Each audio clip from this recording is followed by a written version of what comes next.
Welcome back to another video, guys. In this video, I will get into the lore. That's right, the lore of disco. No, not disco. That's a whole ass genre to cover. Instead, I'm going to cover the specific game, Dead Ass Disco. That narrows the scope. For those of you who are subscribed to my channel, you know I have previously covered Dead Ass Disco a lot, as well as similar games like Sifu, Batman, Spider-Man, and other free flow combat games. With the early access release of Dead Ass Disco, we finally got clues that gives us the lore of Dead Ass Disco, and I can't wait to explore that with you guys. Let's go. Firstly, we'll establish what the game has shown us. I'm talking characters, their backgrounds, and their roles. So the game first opens with the disco dude getting back up. He believes he had one hell of a party that he woke up from. It took us some dialogue to realize he was talking to Death. Oh, I'm sorry, I meant Vice. The Scandinavian skeleton, or so I assume based on his accent. Anyways, we find out Charlie has risen from the dead after 10 years of slumber. 10 years! One has to wonder what happened to his body. Was his body never buried? Maybe that explains why he came back to life, like a curse in the horror movie. To his friends, y'all messed up. Anyways, he comes to a harsh realization that the people he called friends may have killed him. Spoilers, they didn't. But they definitely sold his songs and went on to expand their music careers with none other than the Devilish Studio, the record company of hell. They create music that will incriminate and train its robots to replace you. It's called the Illuminati. Oh, my bad. I meant Harmony. What? Harmony? How can a company called Harmony be that harmful? The answer? We don't know yet. We only know that the main character and Dead Ass Disco as a whole are in opposition to them. Let's talk about our main man first. The man of disco. He's back from the dead, and now he's ready to top the charts once again. Charlie Disco. Before him, we thought disco as a genre was dead in the 80s, and now it has become relevant once again in Dead Ass Disco. We don't know much about him or the music style he uses. We only have his one mixtape. Apart from his disco attire, Charlie is actually the drummer of DAD, taken up after Styx. From his dialogue with the other members, it is clear Styx is the one who puts Charlie to work in cleaning up after others, showing they share a unique relationship. A few things we know about Charlie is he's trying to piece together what exactly happened that led to his death. He confronted his former friends, defeats them one by one, and their souls get brought back to the Encore Bar. Despite what his friends did to him, it is clear that Charlie is not the vengeful type. In every boss fight we see, he sticks a drumstick in Hemlock's helmet, unplugs Dex's energy supply, slams Arora but not hard enough for her to be down for the count. The only one that had it the worst is Prophet, whom got crushed by a mic statue. Though admittedly, that was due to his own attacking missing Charlie. But regardless, after their defeats, Charlie still talks to them like their good friend. I mean, Charlie is a childhood friend of Dex, Hemlock, and Bunny, which we'll go over now starting with the first. He's the man, he's the machine. He traded his own autonomy to become the puppet of perfection. The man who looks like he popped too many pills. Descartes, the machine Voltaire, aka Dex. Dex was the childhood friend of Charlie and a talented guitarist. He has admitted he hated and liked Charlie since childhood. It's also implied he's jealous of Charlie for being easygoing and talented.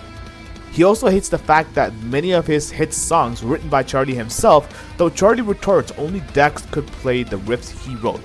Dex doesn't come across as a people person, so it's unlikely he resented Charlie for being liked by others. Dex and Charlie would often get into disagreements about playing music.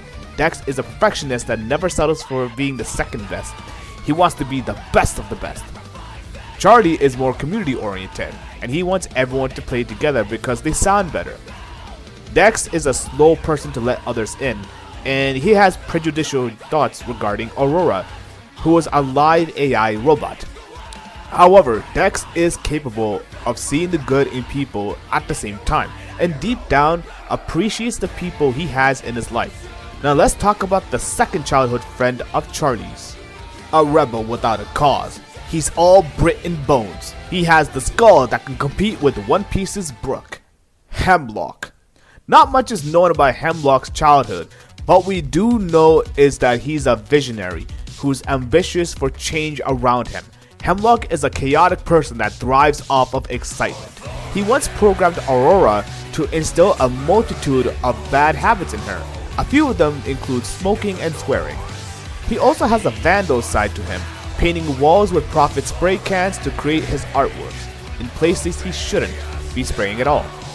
He also seems to have a substance addiction problem as he needs power juice to keep going and has set to do some God knows what substance that is at the back during the incident.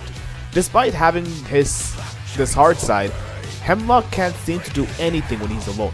He doesn't feel complete unless he's around people. Next up is Hemlock's main girl, the AI programmed to be customizable just for you. A very cute manic pixie e-girl, or chatbot in a human's body, which there's a lot of nowadays. Arora, the perfect K-pop artist created by Harmony. During the start, Arora can only pay attention to 7 connections. As a robot, Arora seemed to lack any personality of her own, natural as being a robot customizable just for you. However, spending time with Deadass Disco gave Arora a feeling she's never had before, a family, and a close friendship with Hemlock. It's implied she suffered from self-esteem for being a robot, wanting to be human once. Despite her apparent lack of emotions, Arora can comprehend guilt and regret, which can affect her mood like a human. She's also appreciative of the good things done for her, evidenced when she gifted Prophet a bonsai as a thank you for bringing her on. She ranked number 2 on the global charts, only behind Benny. Not much is known about Benny, other than the fact that he had screaming problems and was talented enough to be number 1 on the global charts. We don't hear him or see him, but he gets referenced a lot here. From this, we can infer his musical talent is somewhere between rock and metal, not punk since Hemlock represents that. This would put him in a similar category as Dex and Hemlock, who are both guitarists. He also had a guardian looking after him. That guardian is the preacher, the messiah, the teller of tales, and the prodigy of Rakim, Prophet. Prophet fancies himself as a philosopher that can see the depth of the world and perceives things bigger than himself. Prophet is the nephew of Styx, though it's implied they don't have a good relationship. He's a self-starter and hosts events like he did with the street rap battle, where he got to see the talents of Charlie Disco and bringing him on as a musician. Prophet takes on the role of the leader, taking care of his underlings and managing any situation that comes his way. From this, he is resourceful, quick, and on top of things. Prophet would do whatever it takes to do what's best for himself and the people around him, even if he doesn't like what he has to deal with. He takes brotherhood very seriously. He wants to give back to the community to help make musical dreams come true. Nobody can stop the Prophet until he leaves a mark on the world, but Charlie does direct him back to his roots. These are all the heroes, but every hero needs a villain. This brings us to Harmony. I want to mention a bit about the timeline. Prophet claimed he turned Onimaru away in 2077, during the time he worked for Harmony. Dex mentioned Harmony has tried recruiting them for 50 years. Doing the basic math, if we subtract 2077 by 50, it would become 2027. Keep in mind, generative AI has gone public in 2023 and it affected the economy to the point a lot of businesses are cost cutting by implementing AI. This is not far-fetched when Dex mentioned Harmony has made clones of the real Deadass Disco members. Now those clones are trained in their data. See the parallel here? It seems like Harmony represents the business that wants to automate real talent. Deadass Disco clearly has strong feelings about this, especially Hemlock. They were willing to go as far to send Arora as their mode to gather intel on them. It's not yet clear what their goal is, but all we know is Deadass Disco has a long-standing history with them, and not a good one. Harmony is also not afraid to cutting loose ends as they disconnected Arora from their servers after Charlie defeats her. We have discussed all key factors that we know of. Now let's piece together the exact history. The history will be brief, so anyone that's having trouble following along, I suggest you look at my videos on all dialogues with the bosses. With that being said, let's get into it. Charlie, Hemlock, Benny, and Dex all knew each other since childhood. Dex wasn't around when Charlie, Hemlock, and Bunny made a pact to never sell out to Harmony, who had repeatedly been approaching them with offers to join. Charlie met Styx and worked as a janitor. I believe it was around this time Styx taught him everything he knew about drumming. They had a unique relationship as Styx put him to work more than anyone else at Deadass Disco. It was around this time he met small-time rapper Prophet, who's Styx's nephew. It is implied Prophet and Styx don't get along quite well, and Styx wasn't a good teacher to him. Afterwards, Prophet held a talent battle, which Charlie took part in and won, beginning their friendship. It was after this event that Charlie officially became a musician. It was unclear how Hemlock, Dex, and Benny joined in, so I have to assume Charlie vouched for his friends. Ever since then, they formed Deadass Disco, a music group led by the Prophet. Sometime Arora, who was an AI robot of Harmony, was sent by them to infiltrate Deadass Disco, but slowly came to view them as a real family. Charlie was the one who invited her in. She has a very close relationship with Hemlock. Sometime afterwards, Deadass Disco had a huge musical tour that was a success. Dex went on to be on his own, and everyone that remained joined the after party. It is implied Charlie got drunk and likely passed out. During this time, Hemlock was outside doing God knows what he was doing, or what kind of substance he was doing. This is where the incident began. Prophet heard Benny scream.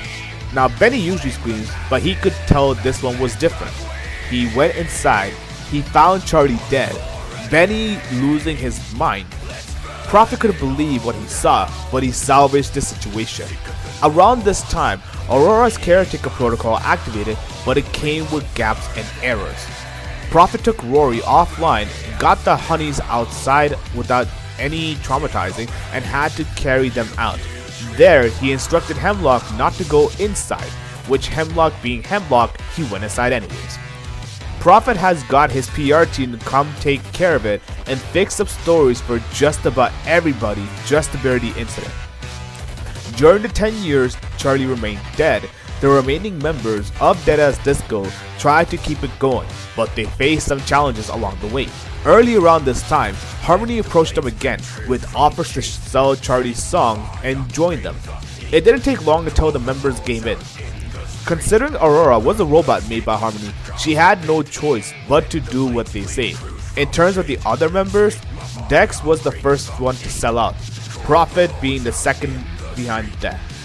And Benny likely joined Prophet as Prophet was the CEO of Harmony and kept a close eye on Benny. Hemlock was the only one who held out the longest. During that time, he did everything to inspire change, protests, rallies, you name it, but he felt this didn't bring real change. Eventually, he sold Charlie's songs and joined Harmony, believing he can make change by any means necessary. It seems everyone has done this out of believing Charlie has betrayed them. We haven't seen this character in Deadass Disco, but we hear about them. Onimaru, the J-pop artist inspired by Prophet. She actually auditioned in front of the Prophet, who had turned her away out of pressure from Harmony. Prophet would go on to have a long history of killing dreams that were similar to Deadass Disco. All of them would go on to be top musicians. Dex playing past his potential via machine mods, while Arora is ranked number 2 in the global charts only behind Benny. It was around this time Harmony used Arora to clone all members of Deadass Disco.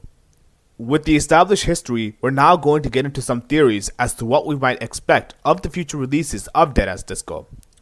My first theory is Harmony has somehow controlled or influenced Benny to unwittingly murder Charlie Disco and then crafted a narrative where Charlie was the one who sold Deadass Disco out before visiting the living members of Deadass Disco. This theory answers why Benny was found traumatized and why Prophet felt like he had to look out for them.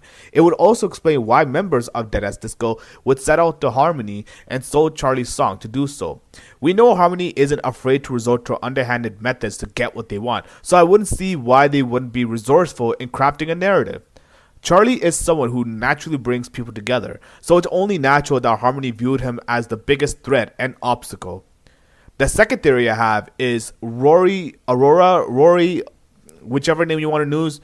Rory went on some rampage within the after party and likely could have killed Charlie as a result.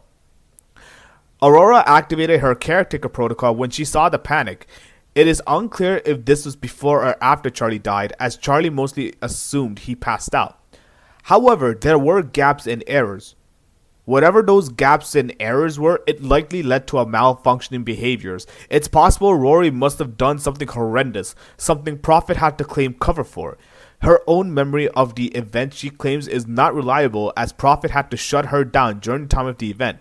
She cannot recollect any of her memories, especially now since Harmony has disconnected her from their servers. The third theory is Benny betrayed Deadass Disco and orchestrated Charlie's murder.